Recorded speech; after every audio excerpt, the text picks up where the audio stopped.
in the prescribed manner. Ni Aruti wira Mugwanja kambuni ya wendia na uthondeki wa ndawa cia kimerera ya Murugu aria makinyirio igoti-ini magumirwo ni thitango ya guthondeka ndawa matakurumirira mawotho maria magathikitwo ni bodi ya kuramata uthondeki wa ndawa guku bururi-ini. Mugwanja ya marekererion ngono muthenya wa ira wabici-ini cia kambuni iyo hindi ya birigiceni riratongoretio ni maabitha kurora wagiriru wa ndawa kuria kurerikana ndawa iria marakorirwo makiendia itikinyanire ikiro iria ciagiriire. A substance which has stayed here for so long, there is no indication of what is inside these bottles, what it's going to mix. You just can't tell.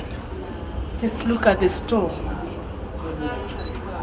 Look at the bottles which are mixing the drugs that patients should take into their bodies. Aruti wira ya magumirwo ni thitango ithatu iria ni wendia wa ndawa itari nyandikithie na bodi kuhuthira mikebe itari na ibandiko iria jitikiriku o undu umwe na uthondeki wa ndawa hatari marua ma bodi. Mugwanja ni mareganire na thitango ici na marekererion na bodi ya ciringi 200,000 o mundu. Each of the accused person may be released on a bond of 500,000 with one surety in the alternative cash bail of 200,000 each.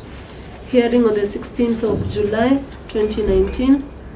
Mention on the 2nd of July for pre-trial before court number 11. Girifotira Kameme TV, Retoria Kwani Wajiro Waforo.